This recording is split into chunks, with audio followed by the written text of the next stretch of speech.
बहादुर police अफसर ने जान देकर जिला खैबर को बड़ी तबाही से बचा लिया। मस्जिद में खुदकुश हमले में एडिशनल SHO अदनान आफरीदी शहीद। मस्जिद में छुपे खुदकुश हमलावर ने अदनान आफरीदी के ललकारने पर खुद को उड़ा लिया। खुदकुश धमाके से मस्जिद भी शहीद हो गई। शहीद अदनान आफरीदी की नमाज जनाजा अदा। कलअदम TDP ने 7 माह में 2 मसाजिद को निशाना बनाकर शहीद किया।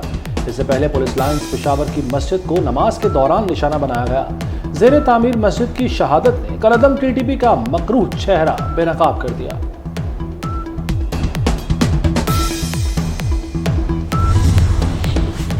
चीन फिर मदद को आ गया। पाकिस्तान की 2 अरब 10 करोड़ डॉलर की कर्ज अदायगी 2 साल के लिए मौखर कर दी। कर्ज अदायगी की मुद्दत में 30 जून 2025 तक तौसीह की गई। एक्सिम बैंक ने बाज़ाब्ता तौर पर पाकिस्तान को खत लिखकर आगाह कर दिया, कर्जे पर पाकिस्तान को इजाफी सूद भी अदा नहीं करना पड़ेगा। पिछली हुकूमत इमरान नियाजी की, उसने अपनी सियासत चमकाने के लिए रियासत को कुर्बान करने में कोई कसर नहीं छोड़ी। अगर खुदा न खास्ता डिफॉल्ट हो जाता तो हमारी सनत और हिरफत को कारी ज़रब लगती। बस इतना काफी है कि डिफॉल्ट क़यामत तक एक काला धब्बा होता जो मेरे माथे पर और मेरी कब्र में भी कतबा लगता होता कि इसके जमाने में डिफॉल्ट हुआ। मुल्क डिफॉल्ट कर जाता तो माथे पर काला धब्बा लगता, कब्र पर कतबा लगता कि शहबाज दौर पे मुल्क दिवालिया हुआ। वज़ीर-ए-आज़म शहबाज शरीफ का DI खान में तकरीब से खिताब। बोले PTI चेयरमैन ने सियासत चमकाने के लिए रियासत तबाह की। वज़ारत उज़्मा का हलफ लेते ही कई चैलेंज सामने थे। सियासत कुर्बान करके रियासत बचाना मुश्तरका फैसला था। हम डट गए और अल्हम्दुलिल्लाह मुल्क बच गया। कौम की हालत बदलने के लिए कशकोल तोड़ना होंगे। जिन लोगों ने पाकिस्तान की तरक्की के पहिए को जाम किया, हमने पूरी इस्तिकामत के साथ उन नाअहलों का मुकाबला किया, इख्तिदार की कुर्सी से खींचकर बाहर फेंका। और अगर कल कोई ऐसे लोग मुसल्लत किए गए तो मैं वादा करता हूं आपसे कि इंशाअल्लाह उसको भी गिरेबान से पकड़ कर निकालेंगे। दोबारा नाहल लोग मुसल्लत किए तो गिरेबान से पकड़ कर निकालेंगे। जाली हुकूमत को पहले तस्लीम किया, नाइंदा करेंगे। PDM सरबराह मौलाना फजलुर रहमान का 2 टोक मौक़िफ़। कहा, मुल्क की तरक्की का पहिया रोकने वालों को उठाकर बाहर फेंका।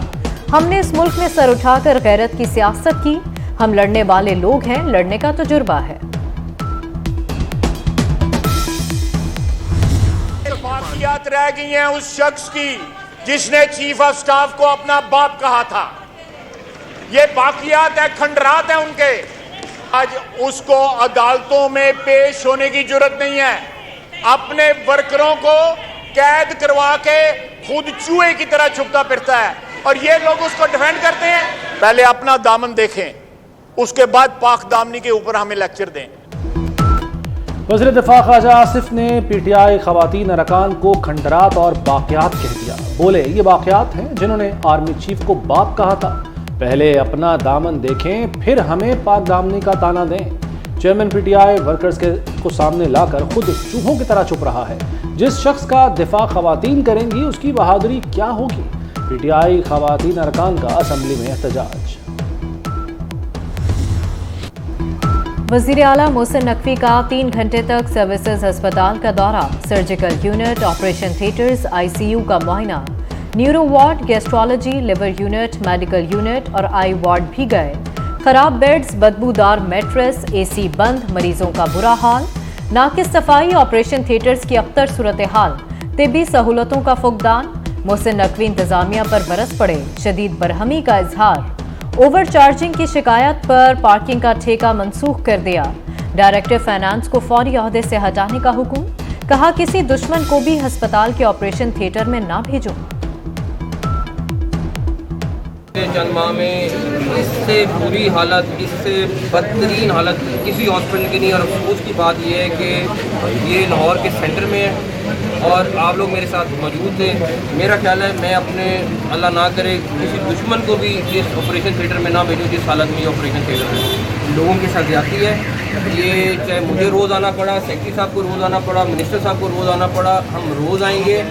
जितना देर हमारे पास है इंशाअल्लाह ताला कोशिश करेंगे हर दिन में इस हॉस्पिटल को one of the best hospital बना के जाए। वज़ीर आला मोहसिन नकवी का लाहौर में इमाम बारगाह खैमा सादात लिटन रोड का दौरा। टकसाली गेट में भी मजालिस के सिक्योरिटी इंतजामात का जायजा लिया। मोहसिन नकवी की एहलकारों और रजाकारों को अलर्ट होकर ड्यूटी देने की हिदायत। कहा, मुहर्रमुल हराम के सिक्योरिटी इंतजामात में कोई कोताही ना बरती जाए। रास्तों की बंदिश की सूरत में मुतबादिल रूट फराहम किया जाए। मुल्क भर में तूफानी बारिशों के बाद दरियाओं में तुगयानी। दरियाओं के अतराफ दफा 144 का नफाज। दरिया सिंध में गुड्डू बैराज के मकाम पर मुसलसल पानी की सतह बुलंद होने लगी। निचले दर्जे का सैलाब डिक्लेयर कर दिया गया। तोसा में कच्चे के इलाकों में सैलाबी सूरत हाल बरकरार। लिया के मकाम पर दरिया सिंध में पानी की सतह मजीद बुलंद। दरिया रावी पर हेडबलोकी में निचले दर्जे का सैलाब। बारिशों के बाद हब डैम भी भर गया। डैम मुकम्मल भरने में 2 फुट की सतह बाकी रह गई।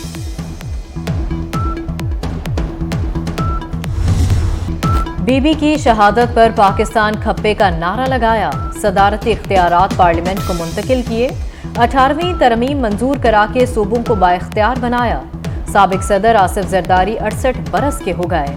मुल्क भर में तकारीब का इनेकाद और केक काटे जाएंगे। जो हमारे मुखालिफिन भी हैं वो भी ये बात मानते हैं कि पाकिस्तान की जो सियासत है उसका जो बादशाह है वो आसिफ जरदारी है। आज उनकी सालगिरह भी है। हम दुआगो हैं कि अल्लाह ताला उनको मज़ीद जो है वो ज़िंदगी दे, मज़ीद सालगिरह इस तरीके से मनाएं। उन्होंने 18वीं तरमीम में एज प्रेसिडेंट होते हुए अपने इख्तियारात सब खुश हंसते खेलते मुंतकिल किए और ये हंसी इंशाअल्लाह उनकी हमेशा बरकरार रखे। और कोलंबो टेस्ट का दूसरा दिन बारिश के नाम। सिर्फ 10 ओवर्स का खेल हो सका। पाकिस्तान ने 2 विकेटों पर 178 रन बना लिए। श्रीलंका के खिलाफ 12 रन की बरतरी हासिल। अब्दुल्ला शफीक 87 और बाबर आजम 28 रन से इनिंग्स आगे बढ़ाएंगे। पाकिस्तान टेस्ट चैंपियनशिप टेबल पर नंबर 1 आ गया।